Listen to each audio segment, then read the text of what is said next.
Školarac, vaš online učitelj za savladavanje osnovnih veština rada na računaru. Dobrodošli na kanal koji je namenjen svim školarcima i onima koji su željni znanja i usavršavanja. Zapratite naš kanal i budite obavešteni o svim novim videima. Zdravo školarci! Nadam se da ste dobro i da ste spremni da danas naučite nešto novo. Današnja lekcija jeste pretraživanje i zamena teksta. Otvorila sam dokument Novi tekst 2 i na njemu ću vam pokazati te komande. Pretraživanje teksta vršimo komandom find koja se nalazi na kartici Home. Možemo klikom direktno na komandu find ili klikom na strelicu pored možemo izabrati takođe find ili komandu go to. Druga komanda koju danas radimo je komanda za zamenu teksta i to je komanda replace. Šta god od ove tri komande da otvorimo, find, replace i go to, otvara se isti dijalog. Samo je aktivna druga kartica. Krenut ćemo od komande find. Komanda find koristi se za pretraživanje teksta. Potrebno je u ovo polje da upišem reč koju tražim. Moj dokument se sastoji iz nekoliko pasusa koji su potpuno isti. Isti naslov i isti pasus. Svuda imam reč zavisnost. Upisat ću da tražim tu reč. Klikom na dugme Find Next pronaći će se prva reč zavisnost od pozicije kursora pa naniže. Moj kursor je ovde, što znači verovatno će naći prvu ovu reč. Klikom još jednom na Find Next pronalazi se druga reč. Još jednom sledeća. I tako dalje. Svaki put kad kliknem na dugme Find Next pronalazi se sledeća reč u tekstu. Imam i neke dodatne opcije. Mogu da biram da se pretraživanje vrši u celom dokumentu, od pozicije kursora pa naniže ili od pozicije kursora naviše. Neka ostane u celom dokumentu. Ovde takođe postoje neke dodatne opcije. Najčešće korišćene mogu biti prva i druga opcija. Prva opcija znači da su slova potpuno usklađena. Odnosno, ako smo u polje za pretraku napisali reč zavisnost sve malim slovima, samo će takva pronaći. Odnosno, neće pronaći reč zavisnost ako je prvo slovo veliko. Možemo i to da probamo. Označit ću tu opciju i idem na dugme Find Next.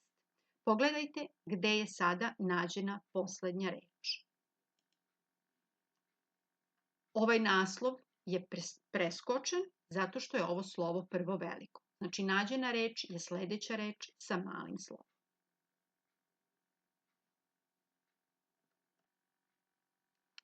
Isključit ću sada ovu opciju i uključiti drugu. Ova druga opcija znači da se pronađe samo takva reč, potpuno identična, bez nekog dodatka, iza ili ispred. U ovom mom tekstu ova reč zavisnost nije pogodna za to pretraživanje, ali, na primjer, mogu da napišem reč internet. Šta će se desiti? Ako nije označena ova opcija, naći će svuda gde se pojavljuje reč internet. Ako je označena ova opcija, naći će samo reč internet, ali neće naći interneta. Pa hajmo da probam. Označila sam opciju i od ove pozicije pa nadalje pretražujem. Pronađena je ova reč, a ova ovde nije, zato što ima nastavak A. Klikom još jednom pronalazim sledeću. Isključit ću ovu opciju pa da probam da pretražujem i dalje. I ovde je označena bez obzira što ima nastavak A. Znači, ako označim ovu opciju, pronalazi reč potpuno istu, takvu, bez dodatnog slova iza, a ako isključim tu opciju, može naći i ovako. Ove dve opcije su dovoljne za pretraživanje. Preći ćemo na sledeću opciju za zamenu reči. Vratit ću se na početak dokumenta. I sada ću objasniti komandu replace. Komanda replace znači da u prvo polje treba napisati reč koja postoji u tekstu i koju hoću da zamenim, a u drugo polje treba upisati reč sa kojom ću tu prvu zameniti. U ovom mom tekstu uzet ću, na primjer, reč edukacija i zameniti sa obrazovanje. Odnosno, umesto u edukacijske svrhe, postavit ću da piše u obrazovne svrhe. Iskopirat ću reč edukacijske i staviti ovde u prvo polje. Znači, ova prva reč mora da postoji u tekstu. A zatim ću staviti drugu reč koju želim da je zamenim. To je reč obrazovne. Kliknut ću na početak teksta i odavde će krenuti pretraživanje. Imam opciju replace i replace all.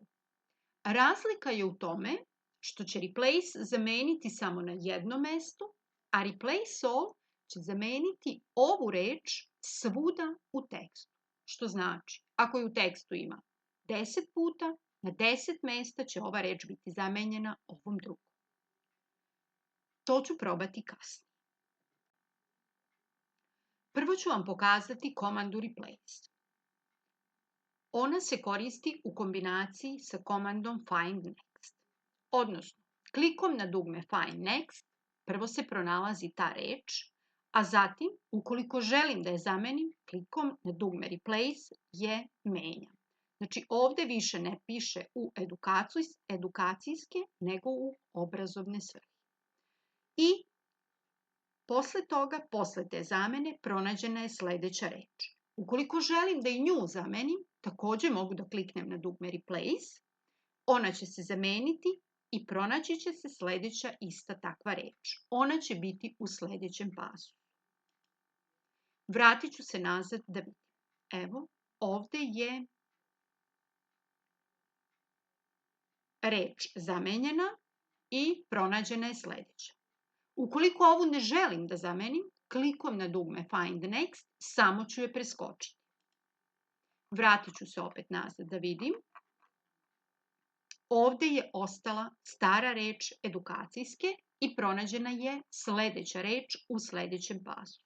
Ukoliko želim i nju da preskočim, takođe će ostati nezamenjena i bit će pronađena sledeća reč. Nju ću, na primjer, zameniti. Vidim da je zamenjena i pronađena je sledeća.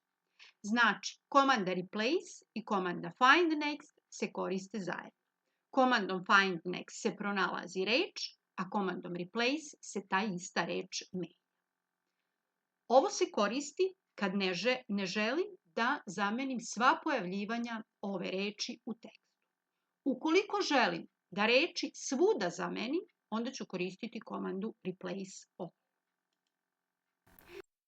Sada dobijam obaveštenje da je ova reč zamenjena na 4 mesta. Toliko je ostalo, jer sam ja već na nekoliko mesta zamenila. Ukoliko pregledam ceo tekst, vidjet ću da više nigde nemam reč edukacijske, mogu čak i da probam, komandom find da pronađem reč edukacijske. Dobijem obaveštenje da je do kraja dokumenta ta reč ne postoji, da li želim da krenem od početka, da, obaveštenje da u celom dokumentu takve reči ne postoji. Što znači komandom replace all, svuda sam je zamenila rečju obrazovne. Ostala je još kartica Go To. Ona se koristi kada želim da pozicioniram kursor na određeno mesto. Mogu da skočim na određenu stranicu, sekciju, liniju, komentar itd. U mom dokumentu imam 7 strana.